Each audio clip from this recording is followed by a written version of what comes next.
All right, welcome back to the show. Thank you for being here. As always, another episode of How Did I Get in This Room? Margot Hogan, my co-host, with us, and we have taken the show on location once again. We're in East Houston. We're at Edo. Very honored to have the team, the gals, the ladies from Magpies and Peacocks with us. Thank you for doing the show. Honored to be here. Honored to be here. Thank you. So excited. We've been trying to put this together for how long? Well, it's been months, many. It's been on the whiteboard times. forever. It's been on the whiteboard. Yeah. The whiteboard has like scratches, but you have been here, and it's finally like the first time we actually arrived here. We knew this was like The it first felt time like I home. brought you down here. Yeah. Okay. But Anyway. again, thanks for coming into our meager home. Well, it's a really cool We're excited. And congratulations for still having a whiteboard. I Yes. know. Congrats. We're old school. We've got markers. Yeah, we went out and bought when we started this. When we started this, we went out and bought office supplies. You know, we've got index cards. You know, so your anyway, Amex we're points. incredibly Amex professional. points. We're incredibly professional. So profesh. I think we start out just because I know this story. Margaret knows the story, but you know, if you guys give us just a little bit of the origin story of Magpies and Peacocks. Yeah. In March of this year, we turned 14 years old. And 14 years ago, Sarah Jane was doing interior design full time, working equally with builders and residential. Her husband Neville doing IT like he does now. And crossing the pond, coming from one continent to the next, and the first place they moved to in the United States was Texas. You were kind of like, oh my God, Yeah, I all went this from space. London to Houston. Right. So there's lots of questions, I'm sure, there, but obviously culturally on almost every level. But in interiors, you're privileged to be in people's houses, Right. see how they live, and it's my job to make sanctuary spaces, right? Which is very difficult when people own, 3 storage units and have 5 kids and a garage full of stuff, and it was really beyond what I'd seen before. So, and never more obvious than in closets where you have a small bedroom as a closet. I had 3 foot. My entire life was my wardrobe fit in 3 feet space. So this was, abhorrent to me. But the biggest takeaway of all of that is that we just need to do better by stuff. So I took the first 50 clients who said yes to this and said, clear it out. Let's see if we can do better with this. Bring us everything. I want ex-husband stuff, girlfriend gifts. I want stuff you've repeatedly bought in your closet with tags hanging off it. I want all of the stuff that you could do better by. And including for me, I had stuff from my sister and my mother. I don't have kids, I have dogs, and they are not going to get married, allegedly. So I don't have that stuff to hand down. And it was one of the, we just need, those old pieces of jewelry need another goosebump moment. That old fabric we just need to keep this stuff out of landfill. So that was the key. What can we do and how can we do it? Also, because you were revamping people's homes, they were anxious about the stuff they had to. Yeah. And ironically, they didn't automatically go to let's throw it away. They're just like, I don't know what to do. No, you hang on to it because you can't. You don't know. That doesn't seem like a fair trade for something that you've inherited or that you love. Yeah. So long story short, we created a way of reworking this stuff and then turn Fabrics, that into textiles, fabrics, clothes. old clothes, scraps, interiors is so wasteful. All of the industries that involve textiles are very wasteful. Right. How much ends up in a landfill, like in the U.S.? $100 billion a year of reusable fabric. Thrown away. Yeah, 4 times the size By the Empire State of the Empire State Building. But That's think just about in the States. everything you've ever worn in your entire life, and then imagine sitting in a stadium and imagining 75% of everything they've ever worn in a big old pile in the middle of that. You would be filling multiples. So everything, 75% has gone to landfill, regardless of what you've done with it. Even if you donated it, 75% has gone to landfill. You probably wouldn't. So it's just such a large portion of what we do to our planet. Right. It just seemed like, okay, we got to do better. Everybody wants to do better. We just have to make that easy. We have to make that And surely you applicable. can do better because, you're speaking of the goosebump moment, right? And with fashion, it is a goosebump moment. You put something on and you feel invigorated and activated, and it's been so incredible to see the designs, what you can pull from this upcycling, right? Yes. Right. It's not scraps per se, because that would be belittling, but the pieces that need to be reused, they've had a life, and the life's not done yet.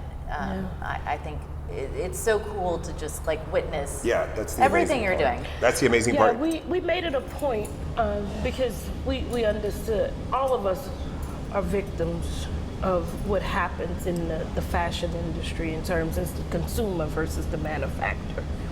And so it was very key to Sarah Jane and I that when you gave us a piece, whether it was a scrap of fabric in the boat, as you see, a piece of clothing, that when it got its new life, it was even better, and you would absolutely use it, because that's kind of the key thing. Yeah. You know, taking denim from ExxonMobil was their fire retardant denim and turning them into a denim jacket that you could actually wear year after year, because it's kind of moot. You make it beautiful, but if it's not usable, what does it do? It winds back up in landfill. So people watching this are probably trying to wrap their heads around what we're talking about. And I know the first time I interviewed you guys, I loved everything about it, but I would try to explain it to people, and they were like, what is it now? You know, Did you guys encounter that early on? We have all kinds of things as point of reference in history that have made things easier. But one thing that's really key is understanding what is upcycling versus like recycling. Yeah. Right. What is the difference between those? And there's also downcycle. So if you can imagine, say, the life of a t-shirt, for example, it might end up in a range of things that could be turned into rags. That would be like downcycling. There's a big industry turning t-shirts into cleaning products, right? That's a downcycle.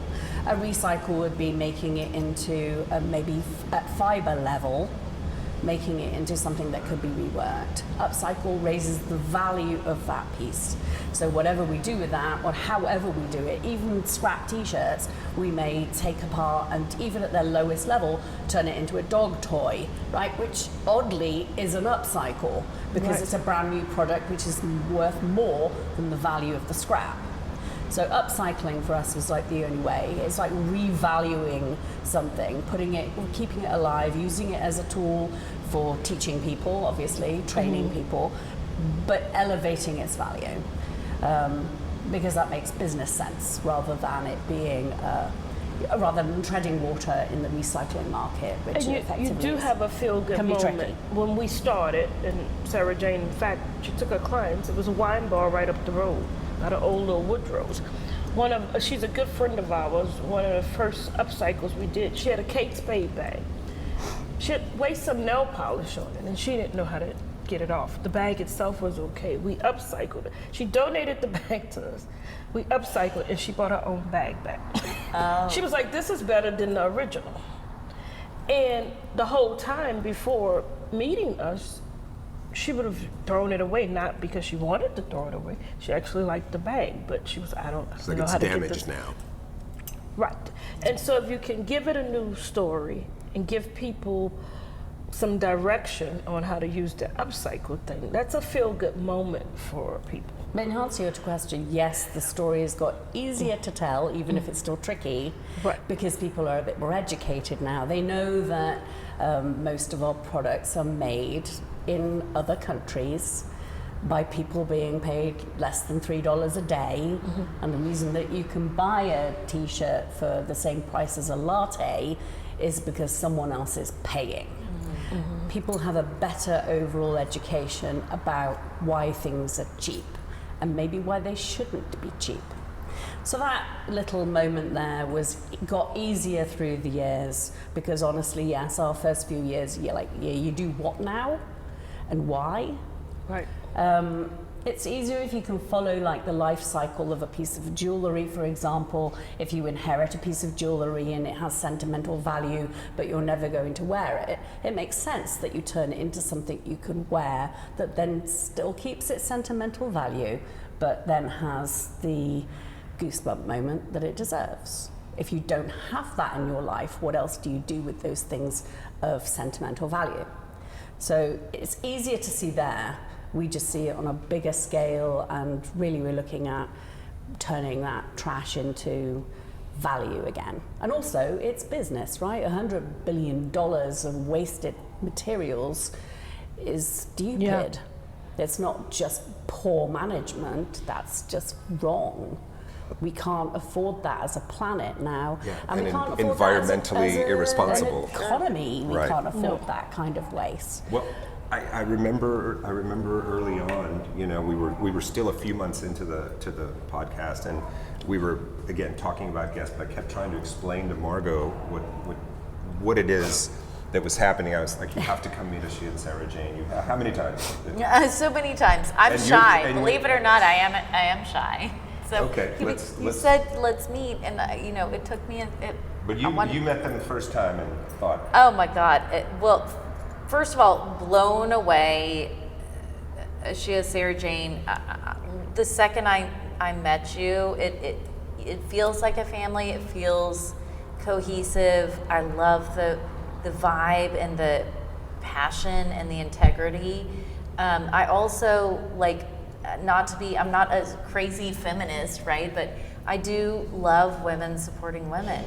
And that is something that I will stand by for as long as my brand and I'm around, is like the side fact, aside from the 501c3, aside from upcycling, you train women that have been battered and have had no other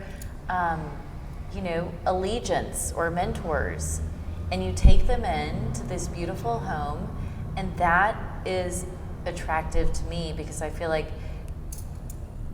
everyone wants a chance, right? You know, especially in the fashion world or in any world. It's like if you're not born into a family that has these like connections, right? Then they would never be where they are, and they're creating these beautiful items that will be at the New York Fashion Week next week. Yeah. Mad props to you. So how did that, I guess, not to interrupt, but how did that element come about was, when you decided, you know, we have to do something else, we have to... So if you look at circularity as a whole, right, okay, so you're taking a product and then using its raw components to create a product again, right, keeping the whole thing a circle, because that makes sense, right? If you had bought a car or a washing machine that you could trade in for a new car or a washing machine, because they're all component parts that get reused for your next product, it makes complete sense. Whereas the linear mode that we have is, you know, you buy it, it's your job to dispose of it, it's then someone else's job to hide that, and then you start all over again, and all of this is a waste stream. So the circularity was, how can we turn this into manufacturing from a raw material basis into a new product that also has opportunity wrapped into it. It's not like we live in a country that doesn't have unemployment. So how does this translate to job opportunity? Well, we're also doing something that isn't really done publicly and acknowledged publicly. So clearly we've got to train people, because there isn't like a steady stream of people. So our first port of call was, how do we educate students so that they don't become designers of the future who are wasteful? So education number one, get at the table, because if you're not at the table, you're on the menu. It was, okay, well then what's their pipeline to being employed? So, and when it came to the give back moment, it was like, where are the gaps in the market for transitioning people who have otherwise missed out on an opportunity for education that we can step into? And it happened organically. We love her to this day. One of our first makers was an Afghan refugee. We met her through some other channels, worked with her up until like 2021. Just with us giving her work, she was able to fund her whole studio. And what was important to us, it's not that she worked for us for 10 years, it's that we gave her the opportunity to get on her feet. To work for anybody. But she got a village of people in her apartment. She was in a somewhat abusive relationship with the husband. And she had some kids in middle, high school, and college. We met them, a great family. And yes, she was a great maker for us. And wouldn't it be great if but the whole point was her getting her independence and getting on her feet. we're both Gen X. We came from parents who, my mom was one of 6 girls, your mom, they sold their stuff. The quality of things. Another reason the upcycling is like people know, you know, not just their work practices, you know the stuff in Shein and Temu and Forever 21 is just cheaply made, no matter how great it looks. The consumer is now more than ever saying, I know there's a deal and I know I'm on a tight budget, but I actually don't want something that's falling apart 2 months after I buy it. And so people are saying, I'm shopping less, but I'll go with this local upcycle where I know they reworked it and it's gonna last me for the next 2 years. Houston is number 1 and 2. They battle with New York City on philanthropy and social life. Nobody wants to look alike. So what do? You go to a design house. Because ironically, we love Gucci, they are part of our family, sit on our board. You're not gonna just call Gucci for a custom gown. You can call us. And so what is your perspective on brands with a story now? I think they had to start respecting the consumer. They had to stop lying about so much. They were just lying to people. People had time during the pandemic. They really evaluated, I don't need all this stuff. I want to support every person in the pandemic, whether you worked to Gucci or Dior or a local, you had someone you personally knew who was affected. So you start saying, let me get these mittens from Ruben and Margot brand. On a practicality level though, I mean, just basics, people realize that they don't have those products to hand. Yeah. That was probably the biggest kick in the pants was, okay, we don't have access to these things of our own here because we import so many things. Yeah. So, you know, we had a warehouse full of fabric and a body of people that we could employ to make things. So straight off the bat, we knew what our job was. Right. So we were making masks the whole year, complete pivot, that's all we did. And we also supplied fabric to other people who also could. Yeah. Why not? We were a resource. So, but we were able to do that because we were right here, right now, able to pivot. How do you pivot when it's a different country? All of that had to stop. So we got calls from all over the country. We were at a maternity ward in New York City, this place in Oklahoma. An old age pensioners club, and I mean everybody needed everything. Right. And if you had fabric and any kind of system for filtration, which we actually did, we had a bunch of non-woven poly that we could use as filtration material. Anything that you could do, and we got Tyvek donated to us. We still use Tyvek, which is good for gowns, for surgical gowns. Yeah. All the time. All of this stuff, we were able to just pivot. And that's when sort of people started realizing that local actually might be really handy. It actually might be a solution. Right. Houston, Texas, literally just Houston, had I think $370-something million payroll in textiles. We used to be a producer. I know I don't sound like I'm from here. I just may be one of the biggest But your advocates. accent is lovely, and we just it's soothing on listening to you. And that was just in the 70s. Working on the So we're talking about 50 plus less me a years lullaby. ago, Right. not like 200 years ago. Most of us can know when it happened, the globalization of industries in general, all kind of Happened in the 70s. In the 70s. Now we're sort of like, okay, well, there's a return. What can we do locally? What can we produce for ourselves? Do we ever want to be in a position where we are that stuck with our pants down and without anyone to turn to, looking for solutions? Because we used to have all those answers, and we found ourselves in a position of not having them. Because we get that question all the time. How did it happen? Right. 70s, 80s, globalization, MTV. The globalization, and I want the Michael Jackson beaded jacket today. Yes. Yes. I want Right to wait now, for you to immediately. Make it. Sure, right now. But also, and now we have Amazon. In the fashion world, and not to cut you off, but you know, from the consumer perspective, having a brand, right? And we've partnered a little bit with the dresses, Transparent and Magpies and Peacocks. what I'm learning is that consumers want a brand with a story, and they want limited production. So, what is your perspective on the limited versus the mass production? Obviously, mass, you're gonna crush it. You're make a gazillion dollars, but what is your message? It's going to be oversaturated. Yeah, we we're don't going want to that. always be small batch. But there's a cut right there. Yeah. Because, all right, so you're talking about two different things. You're talking about a perception and a reality. To make something very cheap, you increase the volume to reduce the individual cost, right? Which means it encourages people to create a mass. And in order to sell a mass, your best option is to go for buy one, get one free, or have sales frequently, or push it, and then what do you do with your remainder?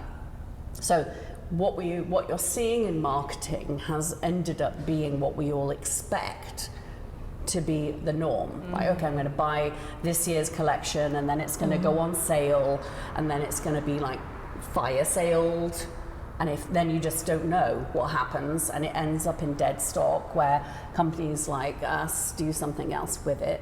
But it's that volume that's created that problem.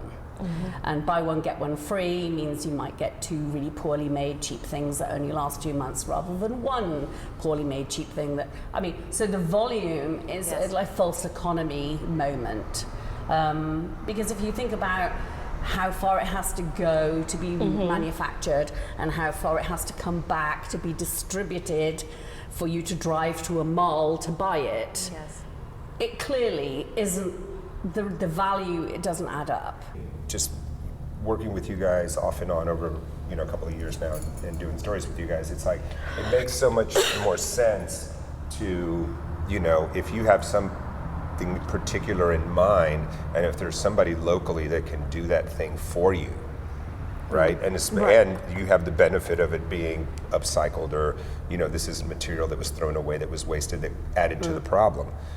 I think it's just so much cooler. It's the perfect actually that is the story for you. You're answering the story immediately, because brands with a story is I think an ethical value that people want to see attached to product. And I may be wrong in using the word ethical. Maybe it's just that they want to know that it mattered to somebody. Exactly. Sure. And maybe it doesn't have to be ethical. Maybe it just needs to have touched a life, as opposed to being an anonymous factory in an anonymous world. The authenticity is only brought home when it's relatable. Is this a relatable situation? Well, maybe somebody in Bangladesh earning less than $3 a day isn't relatable, because we'd rather not think about that. Our partnership with Margot is a perfect example. She has this really cool design on this t-shirt that we zhuzhed upcycle, and she can say, I'm doing 50 or 100, whatever. We're gonna pop up here. We'll take a break, come back. We're in the building we're in, our great friends at Mars Culture. We're sitting in their pieces in the showroom. Right. You're a local designer, so that's a whole story. Right here in Houston, in Edo, you've got this great setup by a local business, Rugs Branch, dealing with two local designers. And that is the story that people, if they're dropping however much on the t-shirt, I want a story with it. We have thankfully started to grow that way as a consumer. It's not about, that you got to drop $5,000, but I know who made it. I know they're paying their workers fair wage. I know that I bought Margot sunglasses, and now she's got the t-shirt dress that she's gotten with Magpies and Peacocks, and they're doing all of these things, It's like when people come in, we've got a retail. We tell everybody about Mars and Branch. So if you want to buy furniture, you want to buy clothing, and they do the same thing for us. They bring their clients to the coffee bar. All right, we could do this for hours. We're unfortunately out of time. So, I know Margot echoes the sentiment. You know, we love you guys, and thank you so much for Thanks taking for letting us round. the time. You know, I mean, please send me pictures from Fashion Week because you guys are going to be storming. So New York Fashion Week, watch out because here we come. That's right. You guys are going to be storming Fashion Week. We're good. Up top. Here we go. All right, guys, that's the show. We'll see you another episode. Yes, another episode next week of How Did I Get in This Room? We'll see you later. Bye bye. How did we get here?